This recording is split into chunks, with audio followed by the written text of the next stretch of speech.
Hi, this is Beth O'Malley at Be Well with Beth on 1490 WGCH and WGCH.com anywhere. So what we're going to do for the remainder of today's show is really address a different topic called holistic healing, holistic recovery from substance abuse and addiction. And we have an expert in the field who works out of Fairfield County, closer to the Westport area, Mary von Ohlen.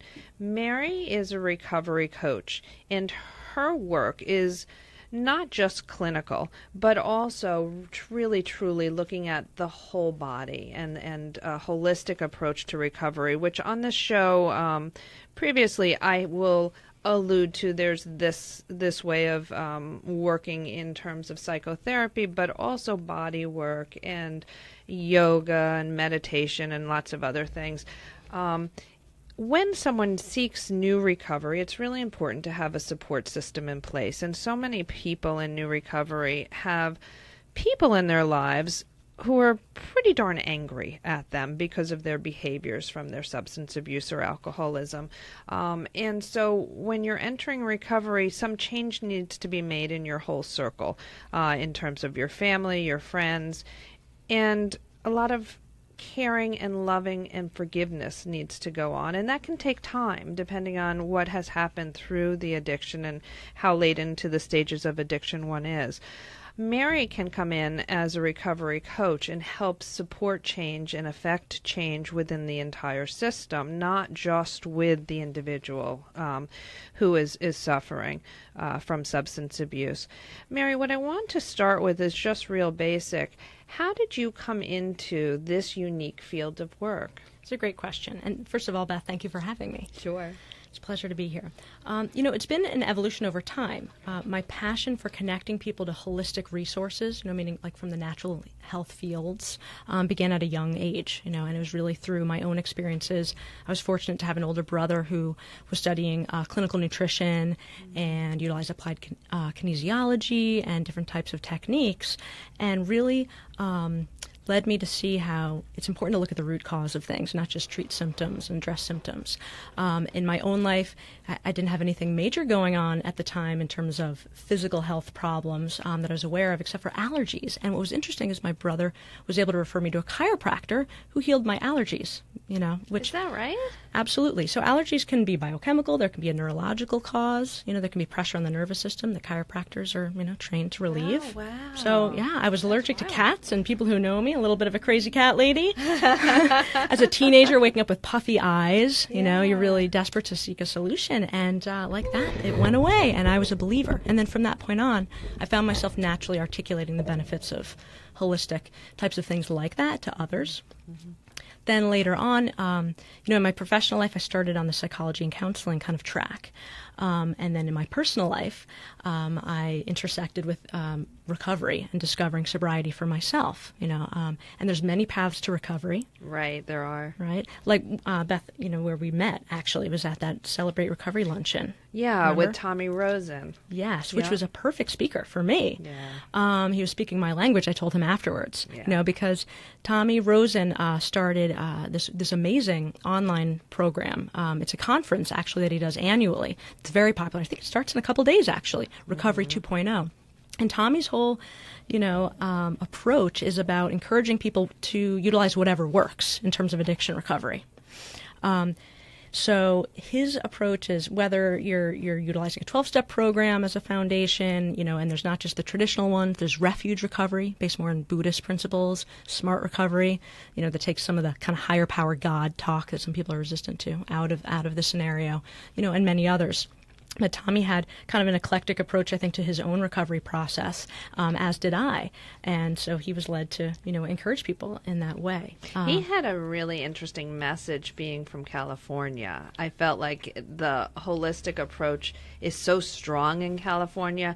And was it Friday? I was at a luncheon in New York City with a wonderful group of folks from California, all recovery folks. And they put on a conference where they're also bringing those ideas and values here to the East.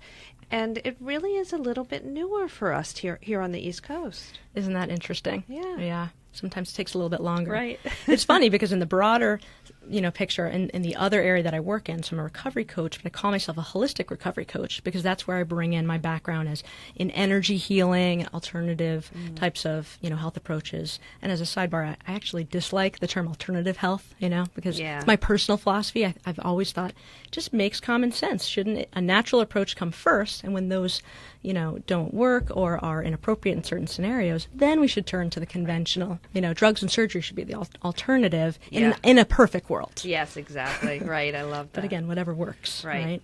So the holistic piece is about, for me, in my one-on-one work with clients, I'm different than your average recovery coach who might serve more as sort of like a life coach, but in the areas of recovery, like you mentioned, supporting people through those, especially that crucial early sobriety transitional time. Many people are either coming out of treatment and then they go back to all the same kind of people, places, and things, all these different triggers and needing a lot of support to navigate those, when it's a crucial time to continue to not pick up that, whatever that substance or process, what behavior, that was the kind of 10% element of their addiction. So tell me, when a family calls you and reaches out to you and hires you to work with that individual, do you tend to find that the individual is open and willing to be in treatment with you, or is there a resistance? And then what other resources do you use? Great question.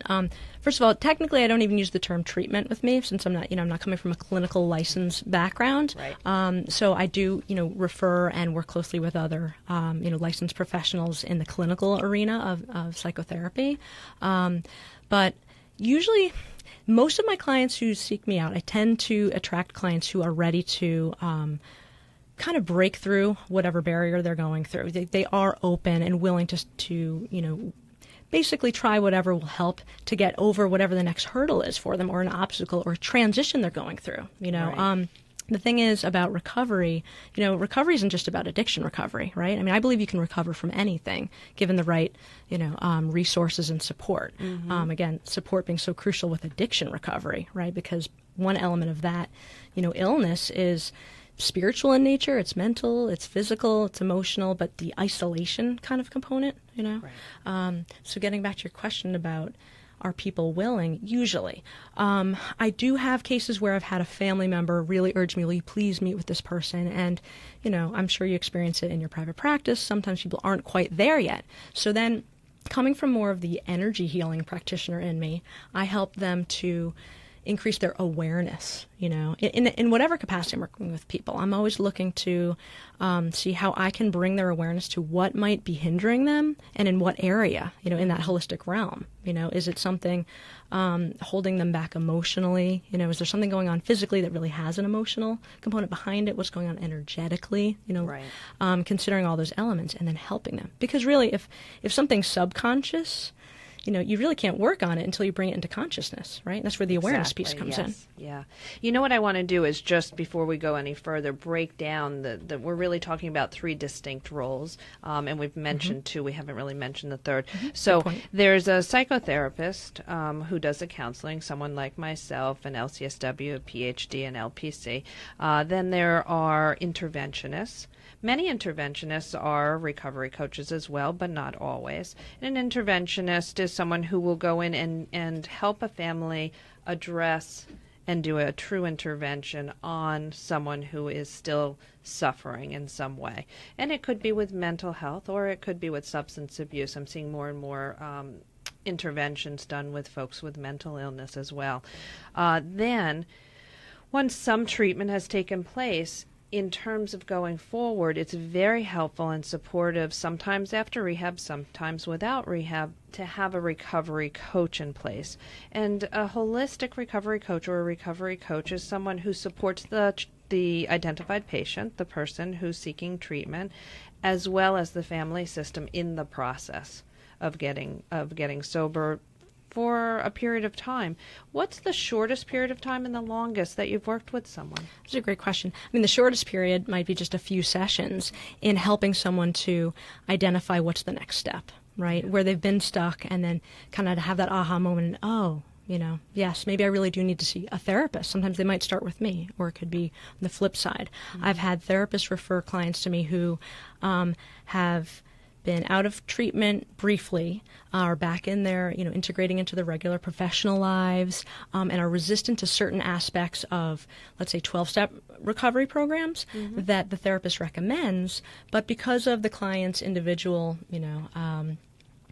background and history and some of their own trauma, they might have trouble connecting within that realm. Yes. And so they know that they can trust me to work with them and help kind of create that bridge between the therapeutic process and that community that's, it is kind of essential, like Tommy talked about. It's essential that we have some type of community, to get out of that isolation and not feel alone. And as a recovery coach, you have more resources available to you. Most of us clinicians went to school, we learned about Alcoholics Anonymous, Narcotics Anonymous, Pot Smokers Anonymous, Al-Anon, Nar-Anon, etc. But we really weren't very well versed in programs like Smart Recovery or Refuge Recovery. And that's where, when I'm working with someone, look, in the old days, I would drag them out to an AA meeting, sometimes not. They weren't so thrilled about that. I don't do that anymore. As the recovery world has developed and as our professional expertise has developed over the years, compared to 20 years ago, they're very different and really more meaningful and more there's a better variety of resources out there, and you are who I would go to, or someone in your position, like Trevor, I'm sure, and a lot of folks here love Trevor, but there are times where I really need a female to work with a female, and so that's at a point where I reach out to you. And there's something that you bring in terms of that variety of service, of care, and in terms of the approach.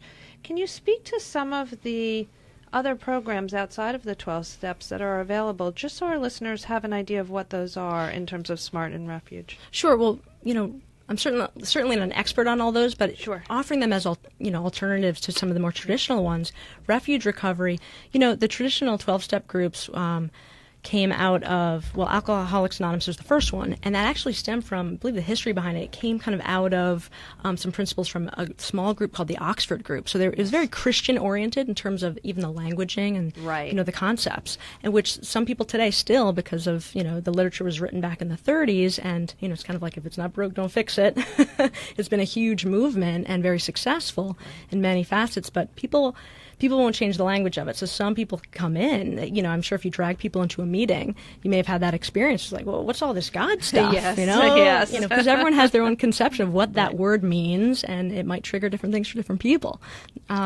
So with Refuge Recovery, I believe that's more about a Buddhist approach. Okay, coming from that background. Got it. Yeah. Yeah. That's wild. Yeah, and certainly Tommy spoke about that, and out in California that's probably more popular. But I have heard about people coming in and even going into, I have a client that came out of Silver Hill this summer and was excited to have met a couple representatives, who came in volunteering to speak about Refuge Recovery and that were in the Fairfield County area. So that was nice to hear. Smart Recovery, I think, was similarly kind of born out of that that need, seeing a need for how do we address people who are really resistant to some type of reliance on higher power, since that is, such a kind of a cornerstone, it seems like, in the traditional 12-step process. So Smart Recovery focuses more on kind of self-reliance and building up your own, taking your power back that way. Okay, got it. I know and that might be the program, but I know Greenwich Hospital does offer an alternative support group meeting. That's probably what it is. Outside of the 12 steps, so that may be it. But a lot of the people that I work with, Beth, are not always, on that brink or, in very early recovery. I've had many clients who are in, various stages of recovery, some in long-term recovery, and then they seek me out from the standpoint of wanting to break through some area of their life where they feel stuck, And it could be, hey, I've been clean and sober for X amount of years, but I just can't quit smoking, What do you do for that? And that's when I'll draw from different techniques and different tools from the holistic healing field that I've used successfully to help people with that. Or relationship issues, right? I mean, you mentioned codependency prior. Yes. I've had people come in and say, I heard, that you had good results with so-and-so, and here's my issue. I'd really like to open my heart to a new relationship, and I love those, so, wow, that's so cool. And so then we'll work to identify what's holding them back, and, one of my favorite stories was what they presented with, and we worked together.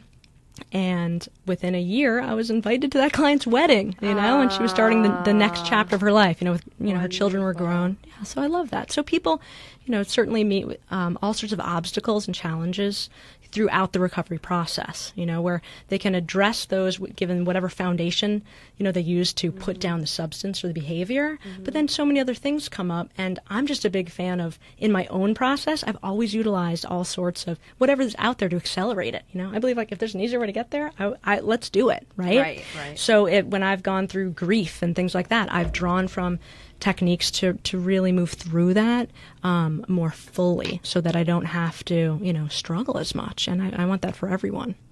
Good. What are some common issues that you found to be most crucial in addressing recovery work? That's a great question. I think what I just mentioned, actually, grief. What's interesting about that is that when people first let go, start that process of letting go of whatever that, whatever the thing was. If it was a substance, it's easiest to talk about that, right? If they put down the drink, the drug, that's been their coping mechanism for however long, and they actually have a relationship to that coping mechanism. And so really, you don't always hear people frame it that way, but I see it that way.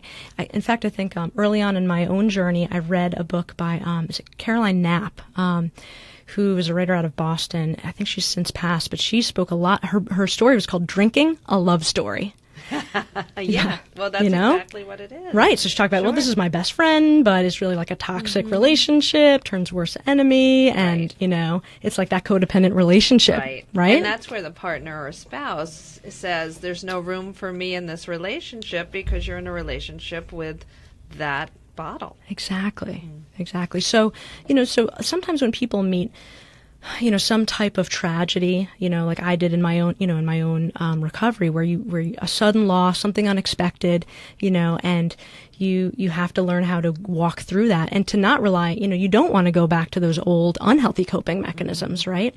And I realized in walking through those scenarios on my own, in my own journey, that I had done this before in some capacity, and that's what it was about. I had done it with the relationship to alcohol early on.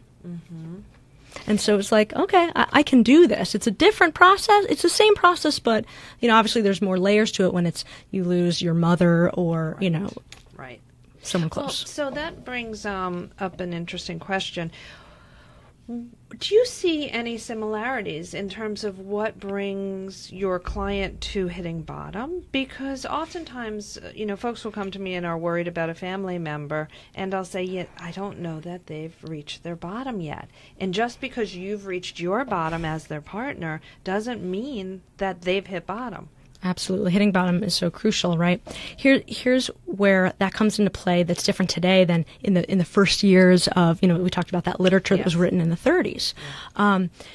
With young people in particular. First of all, thankfully there is a lot more awareness out there now about addiction recovery, about that, and the stigma and the shame is starting to decrease. There's still a lot of work to be done. Right. And yet, when people are young, if they have the right information and awareness about what it means and what the addictive process looks like, then they can choose to kind of, I use the analogy like they're on an elevator that's going down, right? And so they can get off at any floor if they realize it, if they, like you said. So they don't necessarily have to go down to that garage level, floor where perhaps now you've lost everything and you're desperate. That's the old cases of hitting bottom. It can be a spiritual bottom. You can just be fed up with, wow, I feel disgusting. And, when I'm under the influence, I don't behave in integrity and who I really am. And I don't want to do that anymore, to recognize that in a moment of clarity, because, most active alcoholics and addicts have these moments of clarity, but without having some type of intervention, meaning some type of solution offered in that moment, then they go right back to the pattern, right? Because then, oh gosh, this is frightening. Let me go back to my usual coping mechanism. And so if my usual coping mechanism is I'm going to go pour myself a glass of wine or I'm going to go, take a Xanax, that's not that's not really healthy. No. And so we look at what other options are out there that will be as useful. And sometimes it's really hard for folks because they feel like that's the only thing that's actually really going to work. Sure, absolutely. It's what do they call it? It's choosing the devil you know over the devil you don't. You know, it's like, well, this might get me into trouble, but I know it's going to soothe me. I mean, it's really about immediate gratification. Right. We hear about people when you talk about alcohol that it's the first drink that gets you drunk. Now, that's not the case for non-alcoholics, people who don't have substance abuse problems. That sounds ridiculous, right? But it's about the obsession and the compulsion, and so the mental obsession component of alcoholism will lead you to, be thinking about that next drink and leave you kind of without a defense to, how do I reach for something else instead of that? And the denial aspect that, I'll just have a couple. But what happens in that process is, so the person picks up the alcohol, they intend to maybe only have 1, 2, or 3 drinks, and then the compulsion part kicks in. So obsession and compulsion. The compulsion is where it's like a physical allergy, is what the doctors early on described it as when they started really tuning into this, right? Yeah. So it's like a physical allergy that in alcoholics you process alcohol differently than a non-alcoholic, and it makes you when you start to kind of back up and have a couple of drinks, part of the detoxification process, physiologically, makes you crave more, and you kind of get stuck in that realm of processing the alcohol while you're drinking, and then it backs up and you're just constantly craving. And it might not seem like, oh, I'm craving another drink, but have you ever seen someone at a party that's the last one there and they're already really intoxicated and they're still drinking, and you say, why are you still drinking? Like you've had enough. Have switched over to water at that point. Right, but there's just no awareness by that point. The compulsion's taken over. Yeah. The as you were speaking about that and those cravings, it's interesting. Do you remember back in the day where when a client came out of rehab, they would come home with this bag of candy, and you would be told after rehab you have to fill your nightstand. So if you woke up with a craving, you'd grab a Hershey's chocolate bar. Yes, and even today, I remember early on hearing about that. Like, well, why do people have cookies and coffee out at recovery meetings, when you have an addictive personality?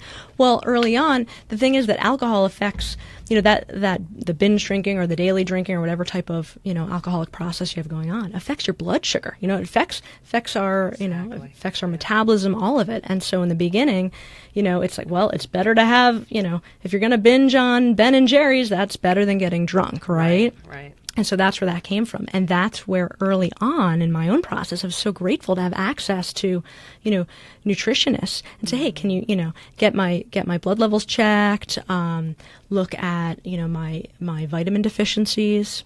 A little known fact, or maybe it's more widely known now with the internet, Bill Wilson, the founder of Alcoholics Anonymous, later in his life was actually advocating. He was going around speaking to doctors and trying to advocate for vitamin therapy for alcoholics, because in his own journey he had, really run into some depression even after years sober. Yes. And he was looking for a solution, and he found it.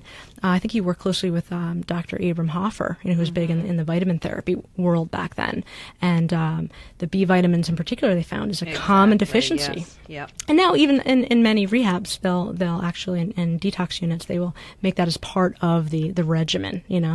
It's one of the first things that I talk to people about is I want to find out in an initial assessment whether they're taking D, if it's in the winter and they're not getting sun. Are they taking B regularly? Because most folks who come in with depression, anxiety, or substance abuse issues have a B deficiency. And then there are some other vitamins that we also look at, and I send them to their doctor to get the okay on all of that, but it's typically really helpful, even with things like PMS.